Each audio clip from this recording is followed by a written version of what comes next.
हद हो गई। ठान कर बैठे हो क्या कि जिंदगी में सुधरना ही नहीं है? अरे बेबी, मैंने क्या किया? मैं तो बस उसकी मदद कर रहा था। उसने स्माइल किया, उसे बोलो ना। यार पत्नी हो मेरी, इतना भरोसा तो करो अपने पति पर। I love you baby. पति पर भरोसा है लेकिन उसके अंदर के मजनू पर नहीं है। अब इतने क्यूट पति को तुम्हें संभाल कर तो रखना ही पड़ेगा ना। मेरा क्या कसूर बेबी? ओह बस हाँ, ये क्यूट वाला नाटक ना मुझ पर नहीं चलेगा। और जो भी क्यूटनेस है, प्यार है, वो सिर्फ मेरे लिए है। ये छिछोरपंती छोड़ दो। शीनू और चीनू की शादी को 1 साल हो गया। दोनों की है तो लव मैरिज और दोनों के बीच लव भी बहुत है, लेकिन उस लव की ट्विस्ट कुछ अलग ही है जो आप देख ही सकते हैं।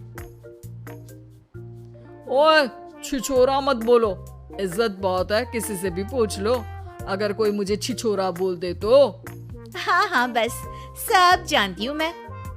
इस पर शीनू किलसते हुए किचन में चली जाती है, जिसे देखकर चीनू भी हंसते हुए उसके पीछे पीछे चल देता है। क्या है, पीछा क्यों कर रहे हो? अरे अपने घर में घूम रहा हूँ, तुम मेरे आगे आगे क्यों चल रही हो? उफ़ो, परेशान करके रखा है। देखना एक दिन रोओगे मेरे लिए, फिर मेरी कदर मालूम होगी। अरे चल झूठी। इसी तरह दिन बीतते हैं और दोनों की नोक झोंक के साथ हंसी खुशी लाइफ चल रही होती है। एक दिन दोनों शॉपिंग के लिए मॉल जाते हैं। आज देखो कैसे तुम्हारी जेब खाली कराती हूँ। अरे मेरी जेब में तो कुछ है ही नहीं, खाली क्या करोगी? अकाउंट में तो है ना। अरे ठीक है, जा शीनू जा, जी ले अपनी जिंदगी। मैं वॉशरूम होकर आता हूँ। चीनू वहां से चला जाता है और शीनू ज्वेलरी शॉप में जाती है, लेकिन वहां कोई भी उसकी बात तक सुनने को तैयार नहीं होता। अरे यार, मैं भी कस्टमर हूँ, मुझ पर कोई ध्यान क्यों नहीं दे रहा? इतने में चीनू भी वहां आ जाता है। करा लिया अकाउंट खाली? कहाँ? देखो ना, कोई मेरी बात तक नहीं सुन रहा, सब बिजी हैं। ऐसा क्या? Excuse me, can you please? Chinu के इतना बोलते ही अटेंडेंट तुरंत उसके पास आ जाती है, जिसे देखकर शीनू हैरान रह जाती है। हैरान तो ऐसे हो रही हो जैसे अपने पति को जानती ही नहीं। हाँ हाँ बिल्कुल, मजनू को कैसे भूल सकती हूँ, पर मजनू अब शादीशुदा है ये मत भूले। शीनू अपनी शॉपिंग कंटिन्यू करती है और कुछ देर बाद सारी शॉपिंग खत्म करके दोनों कॉफी पीने जाते हैं, जहाँ चीनू को रिया मिलती है, जो मिलती ही चीनू को गले लगा लेती है। ओह हाय चीनू, कितने टाइम बाद देखे, आज भी बिल्कुल वैसे ही क्यूट हो, जिसे देखते ही दिल फिसल जाए। इस पर चीनू शीनू को देखकर तुरंत रिया को दूर करते हुए कहता है, अरे रिया, मीट माय वाइफ शीनू, और शीनू ये रिया है, कॉलेज फ्रेंड। अच्छा शादी कर ली? ओके मैं चलती हूँ, बाय। कॉलेज के मजनू, सब जानती हूँ कौन सी फ्रेंड है। वैसे वो मजनू वाली हरकतें आज तक बंद नहीं हुई ना। गले तो देखो कैसे लगाया था, जैसे उसकी पर्सनल प्रॉपर्टी हो। भूलो मत, तुम सिर्फ मेरी प्रॉपर्टी हो, और इस प्रॉपर्टी पर किसी ने नजर डाली या तुमने किसी को देखा भी तो दोनों की आंखें नोच लूंगी। ऐसा बोल शीनू गुस्से में वहां से चली जाती है, लेकिन इस बार चीनू उसके पीछे नहीं जाता। अरे बिना कुछ करे सुना गई, अपने आप आएगी वापस।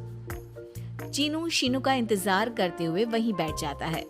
इसी तरह कुछ घंटे बीत जाते हैं, लेकिन ना शीनू वापस आती है और ना ही उसका फोन आता है, जिस पर चीनू घर पहुंच जाता है, पर शीनू वहां भी नहीं होती। ये सब देख वो बहुत परेशान हो जाता है। अरे ये कहाँ गई? इतनी देर हो गई, अभी तक तो उसे वापस आ जाना चाहिए था। चीनू सभी रिश्तेदारों और दोस्तों को कॉल करना शुरू करता है, पर कहीं से भी शीनू का कुछ पता नहीं चलता। कहीं गुस्से में इधर उधर तो नहीं निकल गई? अरे पर जाएगी कहाँ? पूरा दिन बीत जाता है, लेकिन शीनू की कोई खबर ना मिलने पर अब चीनू उसे ढूंढने बाहर निकलता है। अरे कहीं उसे कुछ हो तो नहीं गया? नहीं नहीं, मेरी शीनू को कुछ नहीं हो सकता। कुछ समझ में नहीं आ रहा, कहाँ जाऊं, कहाँ ढूंढूं उसे। अब चीनू सभी पड़ोसी और आसपास के मार्केट में ढूंढ आता है, पर कुछ पता नहीं चलता। पूरा एक दिन बीत जाता है। चीनू परेशान होकर आसपास के सब अस्पताल में भी चेक करने लगता है, लेकिन हर जगह से हताशा ही मिलती है। मैंने क्या कर दिया? वो मुझे अच्छे से जानने के बाद भी मुझसे कितना प्यार करती है, और मैंने इस मजाक मस्ती में अपने प्यार को खो दिया। गुस्से में न जाने क्या कर बैठी होगी। अब उसे कैसे बोलूं कि मैं उससे कितना प्यार करता हूँ। लगता है मुझे पुलिस कंप्लेंट करनी चाहिए। चीनू के ऐसा बोलते ही उसके पीछे से आवाज आती है। कहा था ना, एक दिन मेरे लिए रोओगे? तो मजनू जी, पता चल गई ना पत्नी की कदर। शीनू को देखते ही चीनू तुरंत उसे गले लगा लेता है। कहाँ थी तुम? पता भी है मेरा हाल क्या हो गया? अगर मुझे टेंशन में कुछ हो जाता तो? वैसे तुम थी कहाँ? चल झूठे, तुम्हें कुछ नहीं होता। वैसे मैं रिया के घर थी। आखिर तुम्हें सबक जो सिखाना था, इसीलिए उसे अपने प्लान में शामिल किया, और आगे का हाल तो तुम जानती ही हो। तुम पागल हो, बिल्कुल पागल। ऐसा कौन करता है? जान निकाल दी। दोबारा कभी भूल कर भी ऐसा करने की सोचना भी मत, नहीं तो मैं क्या करूंगा मुझे भी नहीं पता। हाँ हाँ, मेरे मजनू पति, तुम भी दोबारा मेरे अलावा किसी दूसरे के सामने ये मजनूगिरी मत दिखाना। बुरा लगता है यार।